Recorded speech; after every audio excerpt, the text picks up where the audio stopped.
Yeah, my name is Sean Buckley, and I'm from near Dromkeen.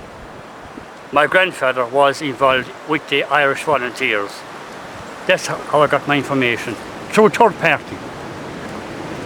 And the information I have, I'm not 100% sure. Nobody is really, because most of the men were far away and they didn't want to talk about the ambush because it was a horrific sight. There was people blown to bits all over the road, and people felt a lot of remorse over it. Furthermore, one man, he's dead now. They brought him here as well, and they had him with him. He was a Sinn Féin man, but he panicked when he saw the shooting, and he had to be taken away. He lost his nerves. He got a breakdown. Really? Yeah. What was his name? I have it now in my head. I'll think of it before you go away. Yeah. I think his name was Mullins. Mullins was his name. Okay. Yeah, Mullins. Yeah. Did you know that a couple of those RIC men were executed? Did you hear that story? That they were executed? Afterwards. Executed by who? By a volunteer by the name of Morris Mead. I heard of Morris Mead, all right, and the only thing I heard about Morris Mead was that he was threatened to be executed himself because he was supposed to be absolutely ruthless. Yes. And that's what I heard about him. Morris Mead actually performed, I think, the last shootings in Dromkeen. Last shootings. He did. He did. You heard that, you did? I did. Now, so I have my information too far wrong? No, you're pretty close. Doyle had a shoulder wound, right? But he also had died from a wound in the arm, and a wound, say near the neck, if you were going to execute a man. How do you execute a man? Well, do you turn him around?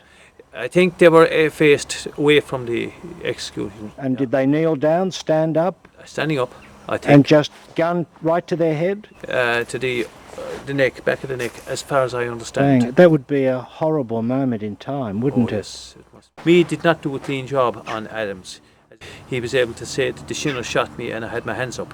Yeah, he was carried into a house, a lodge down the road. It was a lodge of the big landowner.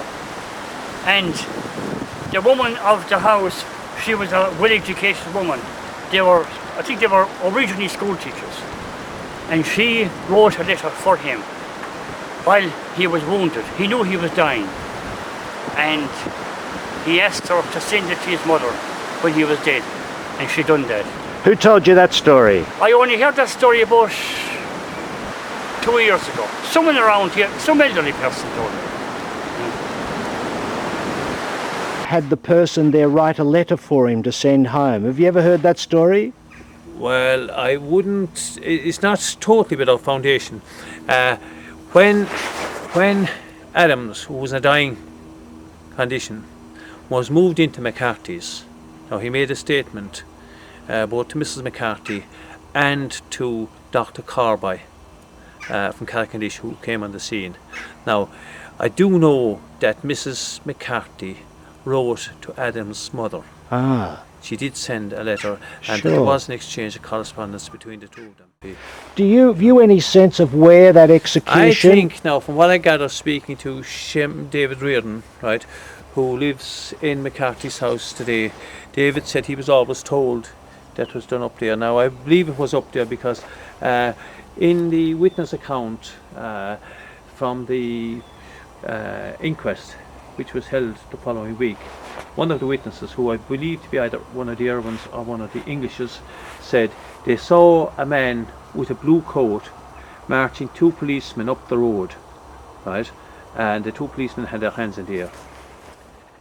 It had to be nearer to McCarthy's house than either Irwins or Englishes, because the two men were taken in, or their remains were taken into McCarthy's house, so it had to be at this end of the ambush. And why do you think Stapleton couldn't do it? Because he wasn't cold-blooded. You know, Stapleton was a tough man, must say. But you see, Meade, you have to understand, Meade was a marksman from the British Army. He had been through the trenches. He had been a trained soldier before the First World War. So killing any man that's fought in the trenches in the First World War, let's be straight, killing was second nature to him. Whereas Meade was Stapleton wasn't. Stapleton was a tough man, must say, an honourable fellow, say. Do you think you would have liked Maurice Meade? Well, I prefer to be on the same side as him than to be facing him.